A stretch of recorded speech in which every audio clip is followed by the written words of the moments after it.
Baik saudara-saudara, kita akan mempersiapkan diri untuk pembacaan dan perenungan firman Tuhan. Mari kita persiapkan bacaan Alkitab, Roma 15 ayat 7 sampai 13. Sebelum membaca Alkitab, mari kita berdoa. Ya Allah yang Maha Kasih, terangilah hati kami melalui firman-Mu yang kudus. Hadirkanlah kiranya firman-Mu dan Roh-Mu di tengah-tengah persekutuan kami, sehingga kami mengerti kehendak Tuhan melalui firman yang hendak kami baca. Kiranya Roh-Mu yang kudus menguasai pelayan firman-Mu pada hari ini. Karuniakanlah kepadanya kemampuan dan kebijaksanaan, sehingga ia sanggup menjadi penyalur berita firman-Mu. Kami mohon semua ini demi nama Yesus Kristus, Juru Selamat kami. Amin.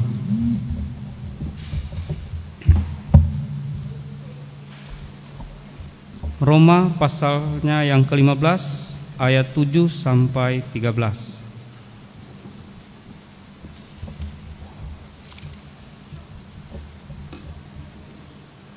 Sebab itu, terimalah satu akan yang lain, sama seperti Kristus juga telah menerima kita untuk kemuliaan Allah.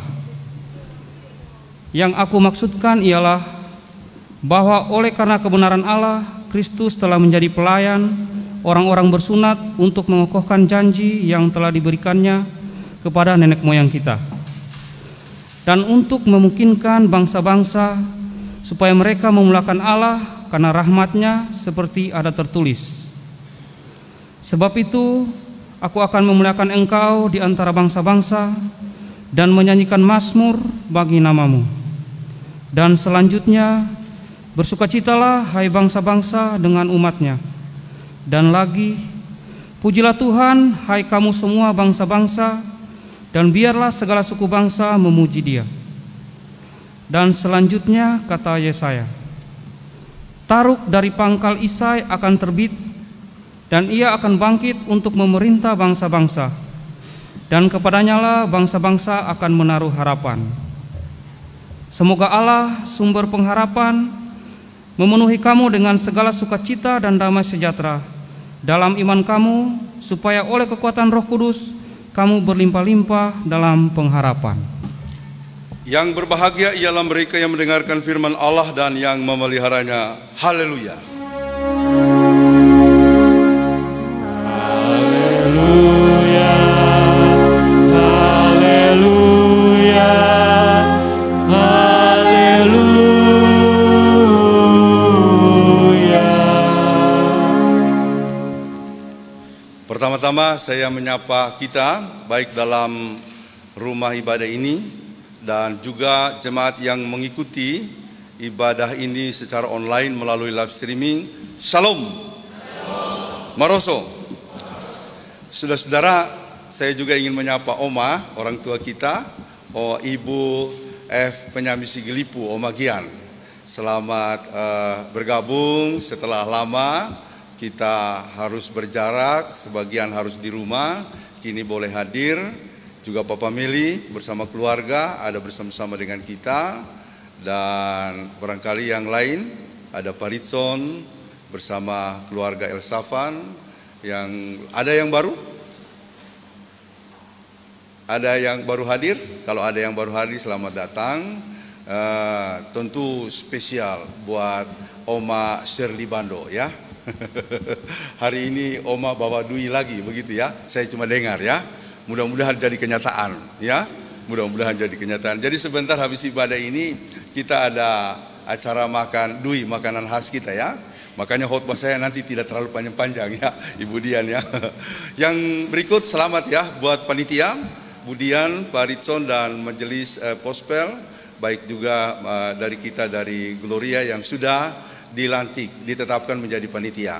Semoga Tuhan memberkati seluruh rencana dan pekerjaan yang kemudian sudah digariskan dalam rangka pemekaran GKST Pos Haleluya. Oh ya, saya juga ingin menyapa ya Ibu Lian Borosi ya. Boleh Ibu Lian Borosi kan? Ibu Lian Tolidunde ya. Ibu Lian Tolidunde. Iya ya. Kalau dia oke. Selamat datang. Jadi semoga panitia bisa dan terus bekerja sama dalam kerangka misi yang sudah kita dengarkan bersama-sama tadi. Tema hari ini adalah terima satu akan yang lain. Saudara-saudara, dulu ada teman saya putuskan pacarnya. Ini cerita kampung ya, boleh cerita kampung dulu ya. Dia putuskan pacarnya. Kita tanya, kenapa putus? Soalnya cewek itu cantik. Aduh, saya tidak tahan. Kenapa? Bau ketek. Waduh, kalau udah bau ketek ini ya susah. Biar gagah mau cantik bagaimana ya, Ren nanti ya. Itu kalau sudah bau ketek ya. Karena saya pernah gitu ya, duduk di sebelah orang tapi tidak bisa pindah. Ya, di kereta api duduk di sebelah. Aduh, memang. Waktu itu belum ada pakai masker ya. Terpaksa itu kaos ditarik untuk tutup begini ya. Aduh, kalau sudah bicara soal ketek memang mau cantik bagaimanapun susah ya. Setelah putus beberapa bulan kemudian ada lagi pacarnya, cewek cantik itu ya. Dan ternyata bertahan. Sampai kemudian kita dengar mau menikah. Wih, hebat juga dia. Terus kita tanya, Bale, kok bisa? Maksudnya karena kita udah dekat ya. Bukannya dia bau ketek. Iyo, tapi saya sayang sama dia, Bale. Ini kalau sudah cerita cinta. Kalau sudah cerita cinta, tai kucing jadi coklat. Ya kan? Itu Mama Putih itu dulu. Dia tidak suka sama saya. Cuma begini menurut saya ya. Dia sukanya sama saya itu, dia bilang saya yang suka, dia yang suka sama saya. Ya kan? Karena apa? Saya tiap minggu naik di atas mimbar. Dan satu-satunya orang di mimbar itu saya. Jemaat itu banyak, nggak mungkin cuma saya lihat Mama Butet, enggak kan? Dia lihat saya satu-satunya. Teman-teman, kucing itu, jelek-jelek kucing kalau tiap hari kita lihat di rumah, itu saja lama-lama jadi kita suka, bukan? Jelek-jelek begini karena dia lihat terus di atas mimbar, dia jatuh hati. Itu rumus saya. Cuma dia tidak terima begitu ya. Dia tidak terima. Jadi saudara-saudara, ini kawan akhirnya menikah, luar biasa. Saya cinta sama dia, Bale. Kalau sudah soal cinta, memang semua lewat. Mau bau ketek, mau bau mulut, tidak persoalan. Yang bahkan membuat kami kagum, saudara-saudara, dia tahu itu kekurangan istrinya.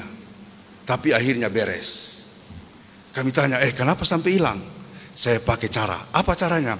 Saya kasih minum dia air beluntas. Itu air beluntas, tanaman beluntas tahu kan? Tanaman hidup yang di pagar-pagar. Rupanya itu untuk menghilangkan bau ketek. Jadi di sini kalau ada yang masalah dengan bau ketek ya, kalau ada yang masalah dengan bau ketek, silakan. Dulu saya minum daun beluntas itu bukan karena saya bau ketek ya. Saya pertama dengan Mama Butet, saya bilang cium, kalau bau ketek kita orang mesti bicara ulang, lanjut apa tidak. Iya kan?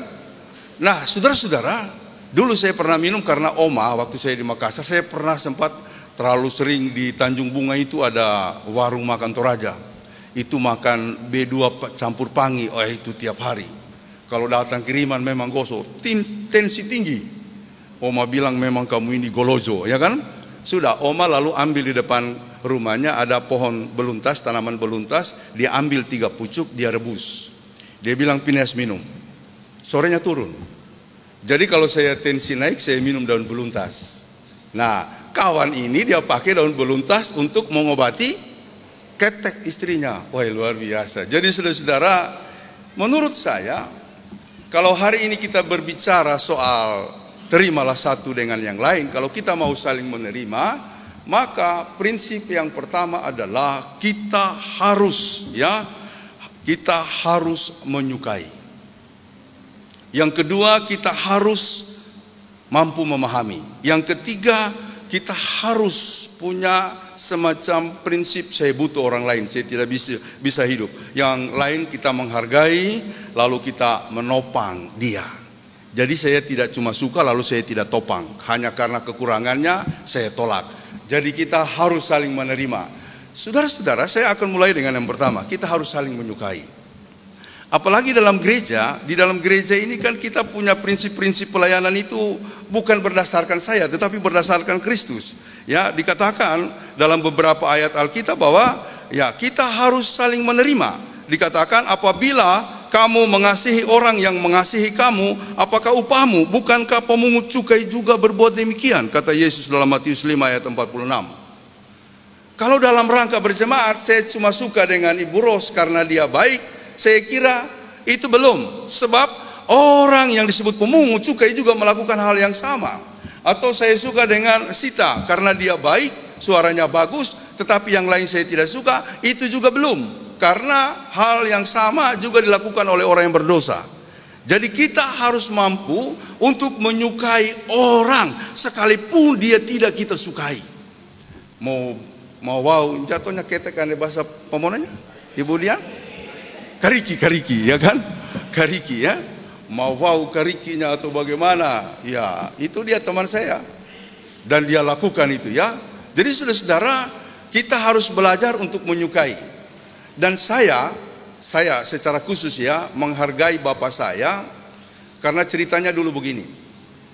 Waktu saya ke STT Makassar, saya kan minta, Pak, ya aku udah mau kuliah di STT inti bere edoi. Morana mulida mau bara mau bonde, datiri wawolembo sondo cingke. Kecewa kan kita? Oke, saya sempat stres juga soal itu. Tapi puji Tuhan, Tuhan buka jalan. Saya berangkat. Saya berangkat dulu masih naik kapalnya Om Liong dulu di Sengele yang punya kapal dari Tentena ke Pendolo. Lalu semester kedua saya pulang. Senang pulang nih, udah bisa kuliah. Pas selesai libur mau berangkat, kemudian saya disajikan oleh oleh mama, makanan spesial, pangkoni mo kede, nah ini sih kuda malaimo, jauh mon kepala mempopea. Pas saya lagi tengah makan, tiba-tiba bapak saya datang, batiki pinggang, memang anak gue di Balai Paru, anak kurang ngajar. Dulu saya bilang tidak usah kuliah, karena rupanya memang saya diharapkan untuk bantu orang tua, baik di sawah maupun di kebun. Ternyata kamu pergi juga. Wih, kaget saya. Saya pikir sudah 1 semester dia mendukung, ternyata tidak. Langsung saya meneteskan air mata. Nenek bilang, ini bilang, pangkoni mo kede, kapala mo peam, makan saja. Kapal sudah menanti. Akhirnya saya makan, saya langsung jalan sampai di pelabuhan di Sangele dekat Yondong Pomona dulu tuh. Lalu kemudian saya naik kapal, tapi saya gundah. Nah, sudah saatnya kapal berlayar. Baru beberapa menit lepas tali kapal, tiba-tiba dari arah utara saya lihat ada orang naik sepeda. Papa saya, Phineas, wah papa saya benar. Naik sepeda dia panggil-panggil, Reisiko, sini kamu. Saya pikir pasti saya dia tampar nih. Papa saya kan keras, dia tampar saya. Akhirnya saya bilang sama itu, Om, boleh saya turun rabu-rabu? Dia putar dulu. Akhirnya saya lompat. Saya sudah deg-degan. Saya bilang pasti aku dana toposaka mau ditampar. Pas saya dekat dengan dia sandar sepedanya, langsung dia pegang bahu saya. Palaimo, pura-pura tahu anu dan urata, ritanan tahu pura-puranya madago, jamo, siko. Pergilah, semua orang di tanah rantau adalah orang baik. Palaimo, berangkatlah. Itu memang saya menangis, ya kan? Tapi sampai hari ini prinsip itu saya pegang. Semua orang, mau dia jahat sama saya, dia orang baik. Mau dia tikam saya dari belakang, dia orang baik. Itu prinsip saya. Makanya saya tidak pernah ingin bermusuhan dengan siapapun. Terimalah satu dengan yang lain karena ini adalah ajaran Kristus. Sebab Kristus juga menerima kita ketika kita masih berdosa, bukan pada saat kita sudah sempurna. Pada waktu kita masih dalam segala kekurangan, kelemahan. Kalau kita pakai prinsip yang pertama ini, menyukai siapa saja, itu gereja maju. Itu gereja maju, Bapak Ibu Saudara. Saya sudah punya pengalaman ya, dari daerah Palu sampai juga di Jakarta. Itu kalau tidak tulus, Tuhan tandang. Saya tidak menakut-nakuti siapapun, tapi kalau tidak tulus, Tuhan tandang. Tulus. Saya melayani, tidak ada kepentingan, tidak ada uang di sana, tidak ada jabatan. Kalau orang mau ambil pelayanan saya, ambil. Saya tidak ada kepentingan apa-apa. Jadi prinsip pertama, terimalah satu dengan yang lain. Kita harus baku suka, ya kan, dengan segala kekurangan. Jadi tidak boleh karena misalnya Pak Jemi pernah menyinggung saya, lalu kemudian komisi bararemanto pinasi lemah, ya kan? Evan napato nu TikTok, ya. Memang iluhi ada 2 TikTok yang saya bilang, yang saya suka ikut, yang melekat di pikiran saya. Cewekmu Kristen, rajin gereja kagak? Tidak, lemah. Oh, begitu ya. Jadi sama dengan kita, ya. Kamu majelis, pelayanan tidak? Oh tidak, lemah, begitu ya. TikTok yang kedua yang saya suka ikut itu anak kecil, ya, yang kasihan. Ya, adek, cinta itu tidak selamanya indah, begitu ya. Begitu kata-katanya, begitu ya. Adek, cinta itu tidak selamanya indah, ya. Eki, kalau putus cinta udah terima aja, Eki, ya. Nanti kita bilang sama Eki, cinta itu tidak selamanya indah, Eki. Jangan gara-gara putus cinta Eki so lari dari live streaming, begitu ya, Eki. Oke. Yang kedua yang saya kira perlu kita perkuat pada hari ini adalah saling memahami. Ya, saling memahami. Kalau suami istri tidak saling memahami, berat. Ya, kalau sudah bapak cerita, Mama Bute tinggal kasih kode. Saya sudah mengerti itu. Berarti saya harus diam atau saya tahu untuk melakukan apa. Itu kalau baku kode, jangan so di kode-kode sampai somalotu tidak mengerti, itu berat itu, ya. Misalnya nanti Pak Feris, ya, lagi baca cerita terus melsin kode-kode, ini memang suami saya tidak dengar, memang lama-lama bukan cuma pak kode begini, itu bahaya. Saling memahami. Teman saya karena dia memahami pacarnya, dia cinta, karena itu dia paham, dia ambil langkah. Luar biasa, terpulihkan, ya, terpulihkan. Yang berikut, saudara-saudara, kita harus ada dalam sebuah prinsip saling membutuhkan. Tidak ada hidup tanpa orang lain. Saya untuk hal ini saya memakai metode kepemimpinannya John Maxwell. John Maxwell mengatakan, jika engkau memimpin hanya mengutamakan atau menggandeng orang-orang yang engkau sukai karena mereka mendukung, maka kepemimpinanmu akan lemah. Libatkanlah mereka yang bersikap kritis atau suka memberikan masukan-masukan, sekalipun tidak enak didengar. Tapi manakala mereka menjadi bagian dari kepemimpinanmu, maka organisasimu akan berkembang. Kemudian, korporasi itu tetap harus mengandalkan Tuhan, kata John Maxwell. Tapi bukan cuma John Maxwell yang menekankan soal ini. Ada satu penulis lain yang berbicara soal korporasi besar. Dia mengatakan korporasi yang hebat harus menekankan upward relation, hubungan dengan yang di atas. Kemudian John Maxwell mengatakan, berpikirlah bahwa tanah ini, yaitu orang-orang yang kita hadapi atau yang kita pimpin, dia tanah akan menjadi emas. Pokoknya dalam prinsip saya, kita buat dia jadi hebat, ya. Kita buat dia bisa berhasil. Kita dukung dia kalau bisa pergi ke luar negeri. Ya, walaupun bukan karena kita, tapi Imran Batelemba Bonde pernah bersama-sama dengan kita. Ya, kemarin dia sudah diwisuda Master of Arts di Hartford Seminary, Connecticut, Amerika. Ini orang luar biasa. Dia datang ke saya dulu bukan karena saudara. Dia cuma lihat di Facebook, Om, saya mau pergi di Jakarta tapi tidak ada tampak. Boleh saya datang ke rumah Om? Tapi saya mau datang beberapa hari. Mari Jo. Ada kamar di rumah, nanti kamu tidur dengan beng. Makan apa saja sama-sama. Saya lihat ini orang tidak ada tampang ke luar negeri. Tidak ada tampang ke luar negeri. Kurus, ya kan? Kurus baru dapat gaya lagi begitu. Kemarin video call, so gaga dia ya.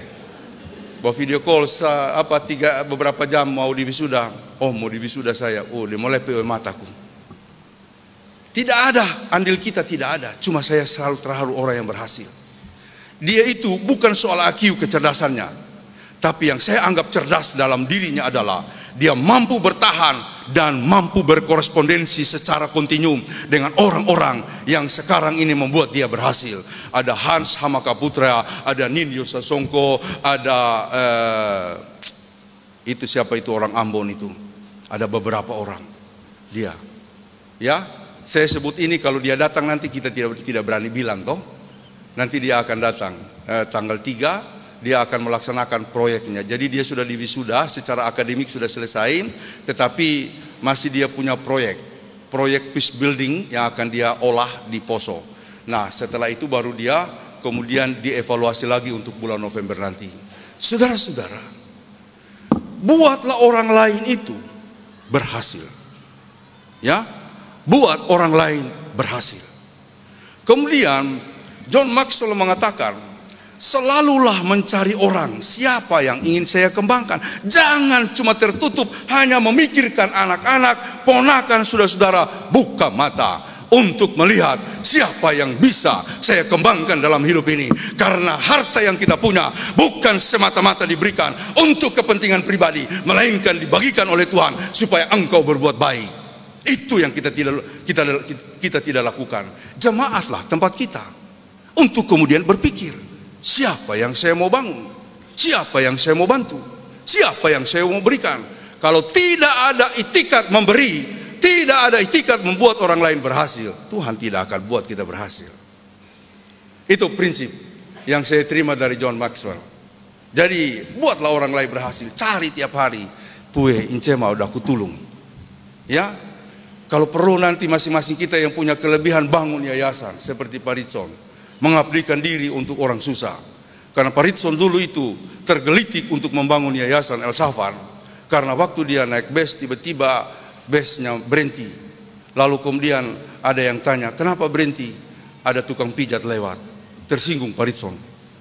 Ada orang buta lewat, ya kan? Lalu dia dibilang itu tukang pijat. Pak Ritson dan teman-teman bilang, kita buat orang buta, bukan cuma jadi tukang pijat. Berhasil.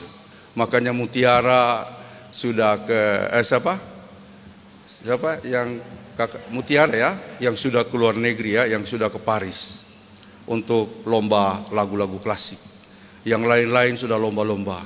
Saudara, pikirkan apa yang mau kita buat. Karena kalau tidak ada prinsip itu dalam hidup kita, kita akan terkurung di situ-situ saja. Cuma saya mau bilang begini, sebelum berkembang sampai menjadi orang berhasil untuk orang lain, ingat orang tua mama papa. Ya, mama papa. Ya, saya masih punya utang sama mama saya, yaitu selesaikan studi. Karena dulu waktu masih sakit-sakit dia bilang begini, baradaku kita yau si koromoraneo. Memang menangis saya waktu dengar kabar dia sote ada. Cuma memang setengah mati saya urus saya punya studi ini, ada tuntutannya. Makanya kemarin Imran bilang, kalau di Amerika, Om, kita itu pasti cepat selesai karena banyak hal yang kemudian diuntungkan dengan para profesor. Kalau di Indonesia, kalau so stuck, memang kita tolong berjuang terus. Nah, tapi itu saya masih punya utang. Saudara-saudara yang masih punya mama papa, berjuanglah. Risma, berjuanglah ya, tanggal 20 nanti ujian. Berjuanglah ya, bukan untuk kebanggaan, bukan. Tapi itu Tuhan kasih jalan supaya kita makin menjadi berkat bagi orang lain. Waktu saya pulang kemarin, tinggal Kai yang ada, sedih, soalnya ada mama. Jadi sekarang ini yang masih punya mama papa, kalau misalnya ada orang batelpon, jangan pura-pura tidak tahu, pura-pura tidak angkat begitu ya. Ya aku sibuk ngena pelayanan mama. Oh ini pelayanan pun udah pakai mau alasan, pelayanan lagi dipakai alasan. Jangan pakai itu jadi alasan, ya kan? Pokoknya karena saya pernah cerita ya, ada anak Timor, ya dibina, kita bina, tapi melewat gereja GBI, lewat teman saya. Oh, di kota terus dia bekerja, padahal dia punya pangkat bagus, tapi habis minum, main perempuan. Kalau mamanya telepon, mama maaf mama, saya mau bayar kos, mau bayar ini. Memang kita gosok dia. Jangan bohong sama orang tua, masih hidup bantu. Digodok di gereja dia, digodok. Lalu kemudian dia sadar, jadi singer sekarang. Wah, DP gagak, DP suara manis. Ya, dia pertama-pertama itu bintul-bintul keringat ya waktu dia tampil. Tapi sekarang dia bersaksi waktu itu dia bilang begini, puji Tuhan, kalau saya tidak ditangkap oleh gereja dan tidak bertobat, mungkin uang saya habis. Sekarang kalau mama saya telepon, saya bilang, mama butuh berapa? Saya kirim. Mama butuh berapa? Saya kirim. Masih ada yang baba alasan? Yang buat alasan? Memore doi ku mama, nama bayar kos, tano kaya podo banju pamai, pura doinya, nauli nu gaun-gaun jasi juga, ya kan? Sekarang kan anak muda kemakan TikTok, kemakan mode, ya kan? Mau yang melingkar-melingkar di belakang, kutu ibu tesiku tiap hari, ya, tiap hari apa itu? Paket, ya kan? Online, ya kan? Paket, ya aku menuju mementima paket. Oh gitu. Ada rimbi na peledoi. Tet, kamu dapat uang dari mana? Kayak papa ini kepo aja begitu kan? Mau tahu aja. Ya mau tahu lah. Karena kalau umpamanya adalah Pak, nggak mungkin lah. Cuma begini. Desi Anwar bilang, meskipun kita kaya, kadang-kadang kita merasa kurang. Itu mentaliti orang miskin. Beli terus tiap hari. Karena dia menganggap bahwa saya belum punya. Itu mentaliti orang miskin. Orang kaya juga termakan oleh virus mentaliti orang miskin. Jangankan orang kaya, kita yang miskin juga termakan virus mentaliti. So miskin belanja terus, nombok akhirnya. Saudara-saudara, ini hidup kita. Saya dulu karena ingin punya ini punya itu pernah pakai kredit. Memang saya ambil uang seenak-enaknya. Saya tidak tahu, rupanya harus ada strategi untuk nutupin uang yang kita ambil. Diambil tapi tutup, ambil tutup. Oh saya tidak. Makanya makin membengkak. Tahu-tahu debt collector kejar saya. Oh kurang ajar. Tersinggung saya dikejar debt collector. Pendeta dikejar debt collector. Ya kan? Saya baku bantai ya. Tapi apa boleh buat? Mama Bute tahu memang dia marah saya. Dia bayar. Bayar 10 juta. Ya toh? Jangan pakai lagi. Sampai hari ini saya tidak pakai lagi. Karena saya tidak berani lagi seperti itu. Ya namanya manusia, pengen itu, pengen ini. Saudara-saudara, John Maxwell mengajarkan bahwa dalam kerangka pertumbuhan gereja, kita harus melihat orang lain sebagai suatu mitra untuk kita mengembangkan hidup ini. Yang terakhir, kita harus menghargai dan menopang mereka. Seluruhnya kehidupan kita harus kita wujudkan dalam kerangka menghargai dan menopang mereka. Karenanya saudara-saudara dikatakan pada ayatnya yang ke-7, sebab itu terimalah satu akan yang lain, sama seperti Kristus juga telah menerima kita untuk kemuliaan Allah. Lalu dijelaskanlah Kristus ada untuk orang-orang bersunat, plus juga untuk orang-orang tidak bersunat. Karena dia ingin kotak-kotak dalam masyarakat Yahudi. Waktu itu orang-orang Yahudi yang bersunat menyingkirkan, menyepelekan, menghindari orang-orang yang disebut mereka yang kafir yang tidak bersunat. Tapi Kristus datang baik untuk orang bersunat maupun untuk orang yang tidak bersunat. Supaya apa? Dikatakan di dalam ayatnya yang ke-10 dan selanjutnya, bersukacitalah hai bangsa-bangsa dengan umatnya, supaya kita hidup bahagia, hidup bersukacita. Makanya lagu kedua tadi, alangkah bahagianya. Kita nyanyi lagi lagu itu ya. Alangkah bahagianya. Oke. Ya, kita nyanyi lagu itu ya. Boleh kita berdiri, kita nyanyikan lagu itu ya dengan sukacita ya.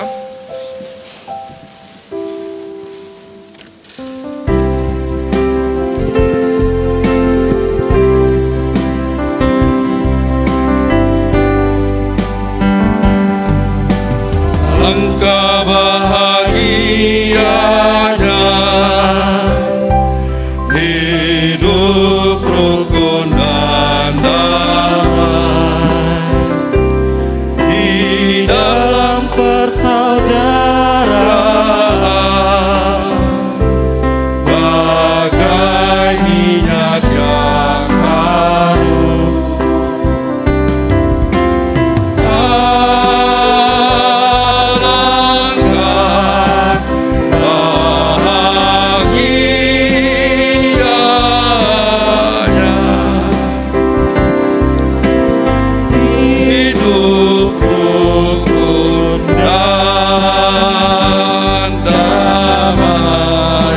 Poso Evarini Madolini madolini kono reme mesindi kono reme mesi ewa anggoro mabongi ewa anggoro mabongi karanganga mata daewa semo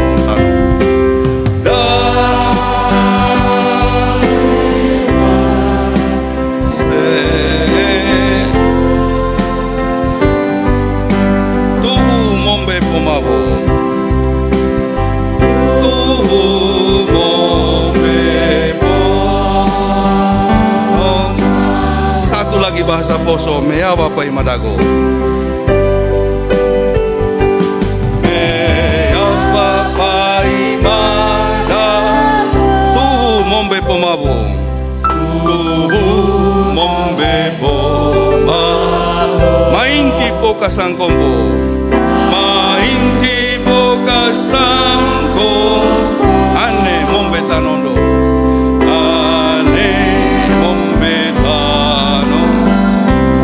Bapak Imadago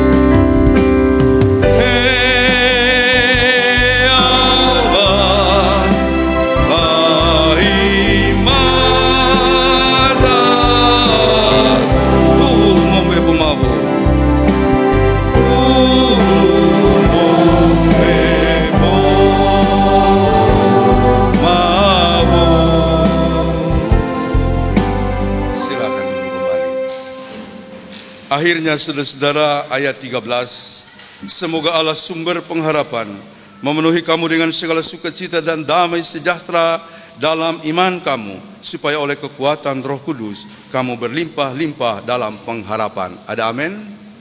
Tuhan memberkati kita. Amin.